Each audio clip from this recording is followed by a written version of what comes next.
The winter wind howled across the high plains like a ghost that had never found peace. Snow rattled against the warped shutters of the abandoned trading post where the soldier had dragged the half-frozen woman only minutes before. Her lips were blue, her hair wild with frost, and her eyes, dark hollow wells of terror, never once blinked as she whispered the words that would haunt him for the rest of his life. "Just kill me fast," she said, her voice breaking like thin ice. He froze. Captain Samuel Kane, a man who had survived Shiloh and Gettysburg and had outlived every comrade in his cavalry unit, had heard the dying beg for mercy 100 times. But never like this, never from a woman who could not have been more than 20, her frame thin as a reed, her hands scarred from work or worse. The flames from the stove crackled as he pushed it hotter, though wood was scarce. He knelt before her, pulling off his worn gloves. "You're safe," he told her, though his voice lacked conviction. "You're with me now." But she only shook her head, eyes wild, as though he was blind to something written across her soul. When he wrapped a wool blanket around her shoulders, she flinched as if struck. Her trembling fingers clutched at the hem of her torn dress, twisting, pulling, as if ashamed. And then, before he could stop her, she lifted her skirt. Samuel's breath caught. Branded into the pale skin of her thigh was a mark burned deep by iron. A jagged symbol, half-circle and crossed arrows.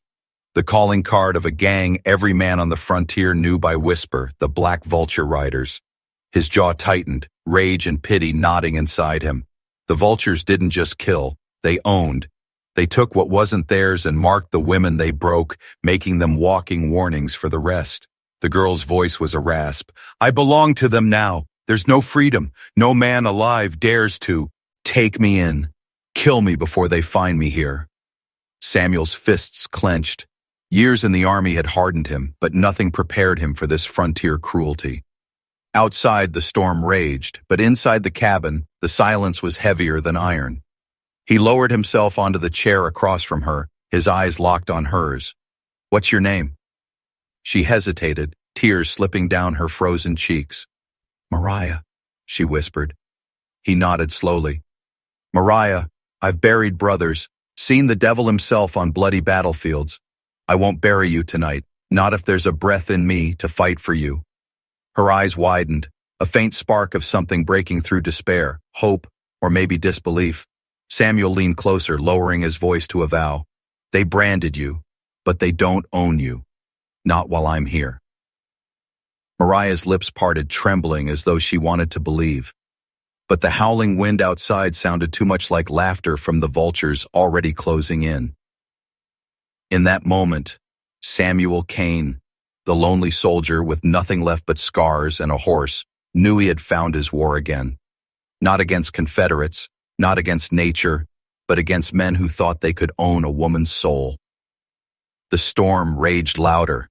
Mariah's tears turned to silent sobs.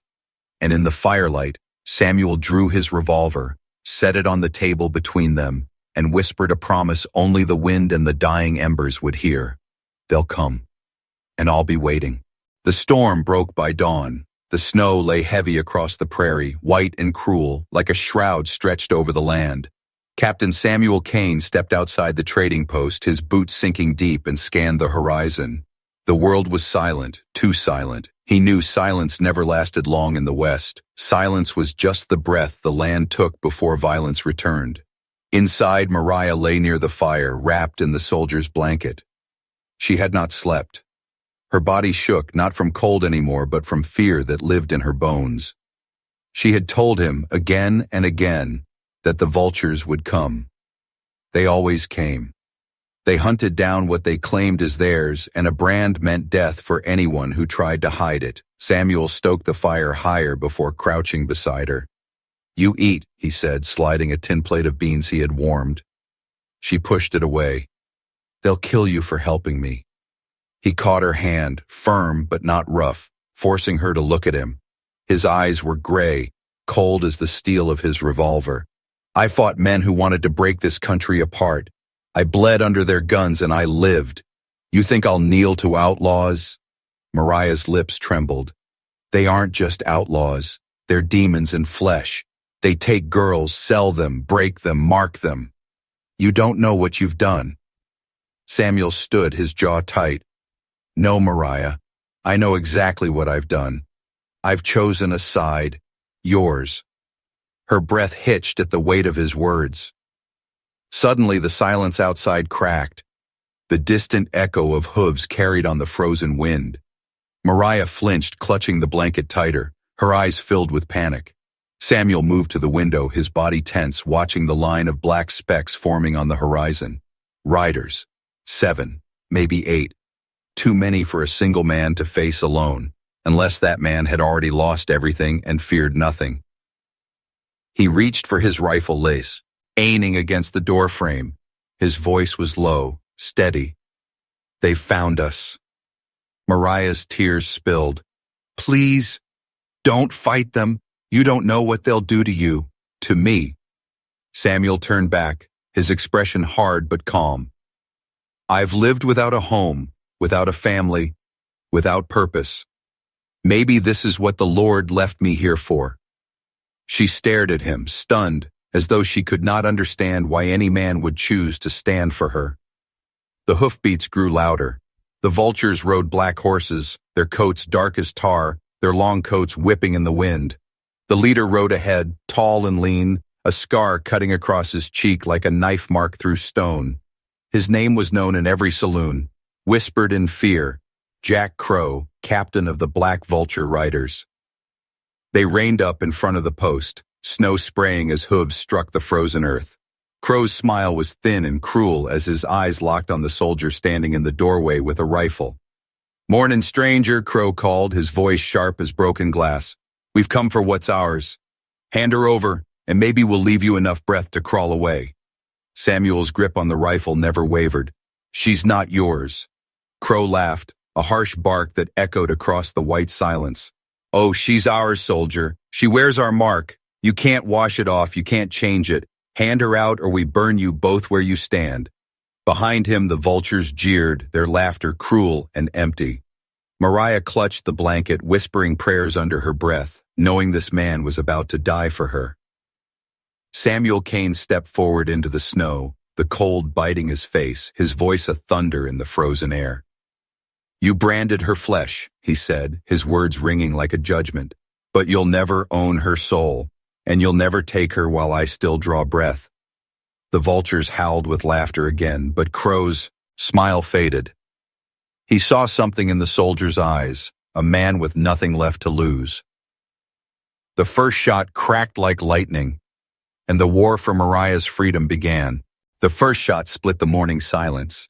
Smoke curled from Samuel's rifle as one of the vultures tumbled from his saddle, crashing into the snow with a strangled cry. The horses screamed and reared, throwing shadows across the white drifts. Mariah clutched the blanket tighter, her breath sharp and shallow, eyes wide with terror. The vultures wheeled their mounts, cursing, guns drawn. Samuel dropped behind the doorframe as bullets punched into the wood, splinters flying. The trading post groaned under the assault, but the soldier's hands were steady. He had lived too many battles to flinch at gunfire. Hold your fire, boys, Jack Crow's voice rang out over the chaos, sharp as a whip. He ain't just some sodbuster, he's an army man. Samuel's jaw clenched. Crow had seen the way he moved, the discipline in every shot. The outlaw's gaze was cold, calculating, not reckless. Inside, Mariah's whispers broke like glass. They'll kill you. They'll tear you apart. Samuel reloaded, his voice calm though his chest thundered. I've already died once back east. What's left of me ain't theirs to kill. He peeked out, sighted, fired. Another vulture toppled, his body hitting the snow hard. Chaos broke, horses stampeded sideways, men cursed, and Crow barked orders to flank the post. Samuel moved quick, pulling Mariah deeper into the shadows of the back room. Stay low, stay quiet. If they breach, don't run to the door, crawl to the root cellar. She shook her head violently, tears streaming. No, if they catch you, they'll make me watch. For a heartbeat, their eyes locked, her despair against his quiet fury. He reached out, brushing her hair back from her face, rough hands surprisingly gentle. Then I'll make damn sure they don't catch me. Before she could answer, the rear window shattered, an outlaw climbing in, Samuel spun, his revolver barking. The man dropped, knocking the table over with a crash. Smoke filled the room, firelight flickering against blood on the floorboards. "They're inside!" Mariah screamed, clutching her ears. Samuel dragged her behind the fallen table just as more bullets tore through the wall. Outside, Crow dismounted, his boots crunching snow, his shadow tall against the rising sun. "You're a fool, soldier," Crow called, his tone almost admiring. "Most men hand her over quick when they see the brand, but you think you're a savior." Samuel's voice roared back, harsh and raw. "No, Crow. I ain't saving her. I'm saving what's left of this world from men like you." Crow's laughter was cold. "You don't know what she is, do you? She ain't just a girl. She's bait. We mark them, we set them loose, and every man who tries to play hero dies for her. We've buried a dozen like you. She drags death behind her." Mariah gasped, covering her mouth, her face crumpling with shame. Samuel froze for a moment, his eyes flicked to her, her tears, her trembling frame, her broken whisper. "It's true. They use us. I begged men before you to help. They're all gone. Dead." His grip tightened on the revolver. The words struck him like a hammer, but he didn't look away from her. "Then I'll be the first who doesn't die." Crow's men lit torches, the flames licking high, threatening to burn the trading post to ashes. The smoke curled into the morning sky, signaling across the plains that blood had been spilled here. Samuel pressed the rifle into Mariah's shaking hands. "If they break in, aim for the chest. No hesitation." She recoiled, staring at the weapon as though it burned her fingers. "I can't." His eyes bore into hers, steady and unyielding. "You can. Because if I fall, you're the last line between them and your soul. You want to die free, Mariah, or chained?" Her lips quivered, but she said nothing, only gripped the rifle with trembling resolve. Outside, Crow's voice rose. "Burn it down, boys. Let the soldier choke on his hero's oath." The flames roared higher. Samuel drew his revolver again, breath deep, steady, eyes sharp. The war had only begun, and already the vultures had no idea what kind of storm they had awoken. Because Samuel Kane was not just fighting for Mariah, he was fighting for every ghost who could not be saved. And this time, he did not plan to lose. The flames licked higher, their orange glow casting long shadows against the snow. Smoke curled around the broken windows, filling the trading post with the smell of pine and pitch. Mariah coughed, clutching the rifle as though it weighed more than her own body. Every creak of the wood, every shout outside made her flinch. Samuel Kane stood tall in the haze, his revolver drawn, his mind sharper than the edge of a bowie knife. He had lived through sieges before. This was no battlefield with lines of men. It was worse. It was wolves circling a dying campfire. Outside, Jack Crow paced slow, boots crunching over snow. His voice carried, taunting. "Smoke rises fast in this country, soldier. Before noon, every rider within 50 miles will know what's burning. You're just a grave waiting to be dug." Samuel answered with silence. He crouched low, slid across the floorboards, and fired through a gap in the wall. A vulture spun backward off his horse, torch falling into the snow, fire sputtering. The gang cursed, scattered, but Crow only smiled, cruel and cold. "Steady, boys. He bleeds like any man." Mariah's voice shook in the smoke. "You can't stop them. They'll burn us alive. Please, we have to run." Samuel turned to her, his eyes gray and fierce through the rising smoke. "Run, and they'll hunt us like dogs. Fight, and maybe we leave tracks they'll never follow again." She stared at him, trembling, her face pale under the soot. "Why are you doing this? You don't even know me." For the first time, Samuel's voice softened, though it carried a weight of grief. "Because I know the kind of men who make their mark on others. I spent years killing them in blue and gray uniforms. Thought when the war ended, maybe the world would breathe easier, but here they are wearing black coats instead." Her lips parted, words dying in her throat. The door suddenly slammed inward. One of the vultures charged through the smoke. Samuel moved with the speed of muscle memory, revolver flashing. The man collapsed inches from Mariah, blood spilling across the floor. She screamed, dropping the rifle. Samuel grabbed it, pressed it back into her hands. No screaming, no dropping. You hold on, or you'll never leave this cabin. Mariah swallowed hard, forcing her hands to grip the wood. Her shoulders shook, but this time she didn't let go. The walls groaned as flames chewed into the roof beams. Crow's men whooped outside, circling, waiting for the smoke to choke their prey out. Samuel scanned the back wall, eyes narrowing on a broken shelf. Behind it lay a half-rotted trapdoor almost hidden by dust.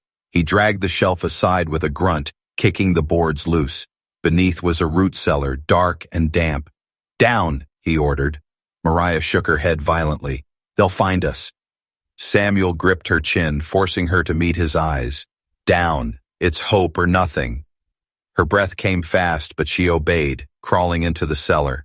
Samuel followed, pulling the trapdoor closed just as the ceiling above gave a low, ominous crack. They crouched in the dark, smoke seeping through the cracks, the sound of boots thundering above them. The vultures had broken in. Their voices echoed through the ruined post, rough and triumphant. "He's gone to ground," one sneered, "like a rat." Jack Crow's voice silenced them. "No, he's still here. And when he comes up for breath, we'll be waiting. Mark this place, burn it down to ash, nothing. She leaves alive." Mariah covered her mouth, tears streaming silently. The heat pressed down, unbearable as fire devoured the world above them. Samuel wrapped an arm around her shoulders, pulling her close in the darkness. She trembled, but his voice stayed steady, low against her ear. "Breathe slow. Don't panic. They think they've caged us, but they've only locked themselves in with me." Her eyes widened in the dark, her heart pounding against his chest. Above, the vultures laughed, the sound of predators circling victory.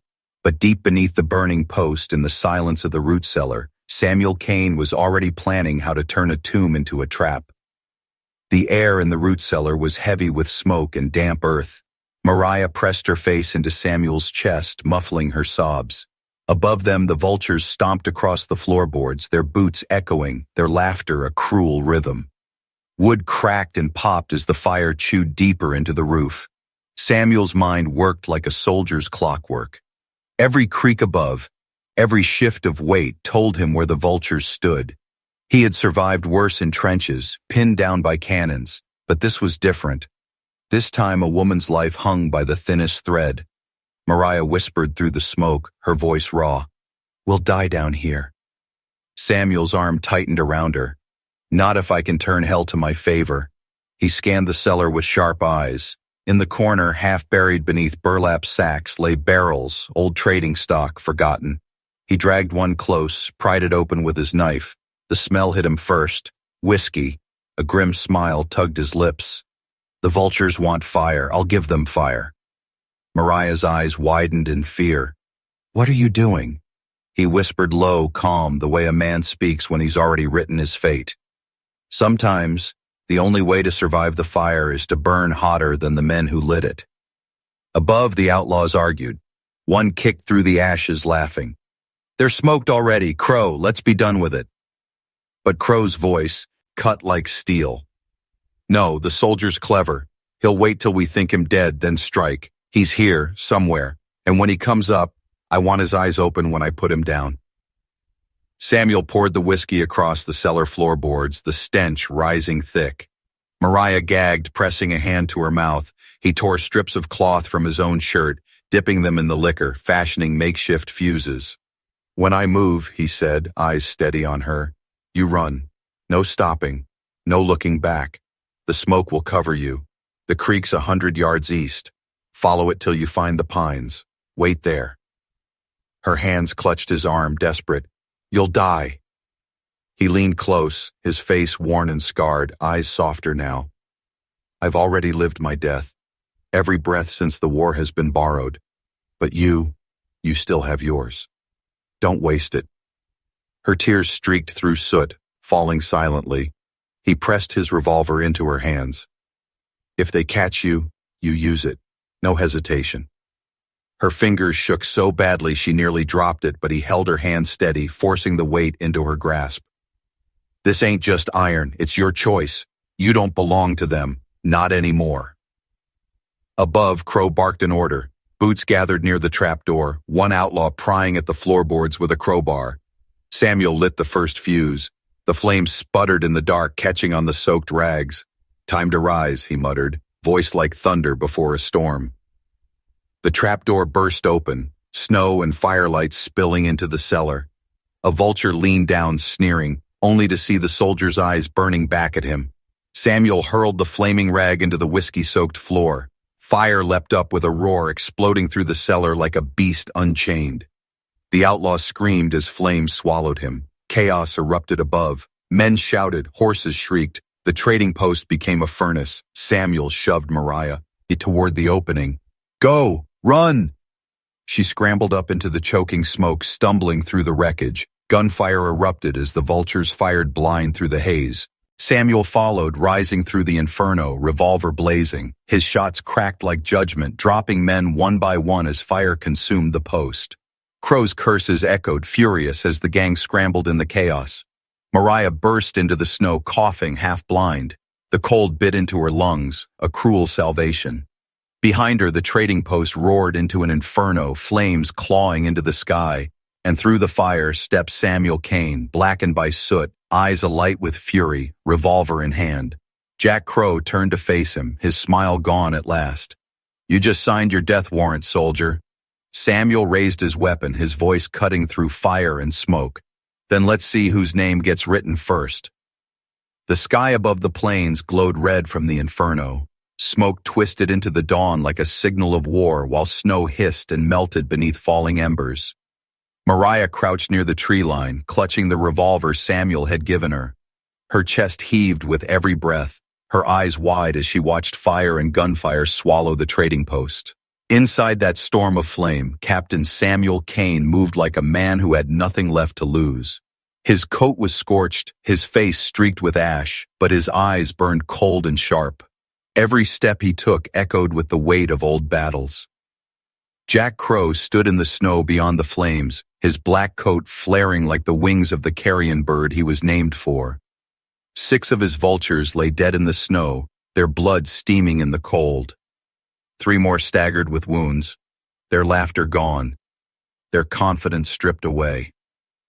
Crow's voice rang across the chaos, dark and mocking. "You think you're a hero, soldier? You ain't saving her. You're just another fool dying for a marked woman." Samuel stepped out of the fire, revolver in one hand, rifle slung across his back. His voice cut through the smoke like a blade. "Heroes, E for glory. I ain't no hero. I'm just the wrong man to push." Crow's sneer faltered. For the first time he saw the truth. This wasn't a man clinging to life. This was a man who had already given it up long ago. With a snarl, Crow drew his pistol. "Then let's finish it." The duel began. The snowfield erupted with gunfire, bullets cracking the air. Samuel dropped to one knee, firing steady, every shot measured. One vulture fell, clutching his chest. Another staggered back, screaming. Mariah pressed her hand to her mouth, torn between terror and awe. Crow advanced, his shots whistling past Samuel's ear, kicking snow into the air. He was fast, faster than any outlaw Samuel had faced since the war. But Samuel had something Crow never carried, discipline forged in blood. He fired once, twice, forcing Crow back, making every bullet count. Still the outlaw captain laughed, a wild, cruel sound. "You can't save her, don't you understand? The brand makes her ours forever. You kill me, 10 more'll come. We'll hunt her till the end of her days." Samuel's eyes flicked toward Mariah, crouching in the shadows of the pines. Her face was pale, streaked with tears, but in her eyes he saw something fierce growing, something the vultures had not broken. He stood taller, voice steady. "Then I'll teach her to fight until the vultures are no more." The word struck Mariah like a thunderclap. She gripped the revolver tighter, her trembling replaced by a strange resolve. Crow roared, charging forward. His pistol flashed. A bullet grazed Samuel's arm, tearing cloth and skin. Pain flared hot, but he did not falter. He aimed slow, steady like a soldier on the line of battle. One shot. Crow staggered, blood blooming across his black coat. He dropped to his knees, his pistol falling into the snow. Silence fell, broken only by the crackle of the burning post behind them. Samuel approached, revolver raised. Crow lifted his head, blood on his lips, and sneered even in defeat. "Kill me, soldier. Another'll take my place. There's always another vulture. Samuel's finger hovered on the trigger, but his voice came cold as winter. Not today. He swung the revolver hard, striking Crow across the temple. The outlaw collapsed unconscious into the snow. Mariah ran to Samuel, her breath ragged, eyes wide with disbelief. Why didn't you kill him? Samuel holstered his weapon, his gaze still on the fallen outlaw. Death's too easy. He'll hang in the daylight where the whole territory can see his face. No shadow, no fear, just justice. Tears spilled down Mariah's cheeks. For the first time since she had lifted her skirt and revealed the brand, her sobs weren't only fear, they were release. Samuel placed a hand on her shoulder, steady, grounding. They marked you to break you, but you're still here. And now, you've got a choice. She met his eyes, her voice shaking. What choice? His answer came quiet but sure. To stop running. To live free. With me or without me. But never theirs again. Snow drifted down, soft and silent, blanketing the battlefield. The vultures lay dead or broken, their fire burned out. In its place stood a soldier and a scarred girl, bound not by chains but by the first fragile spark of hope.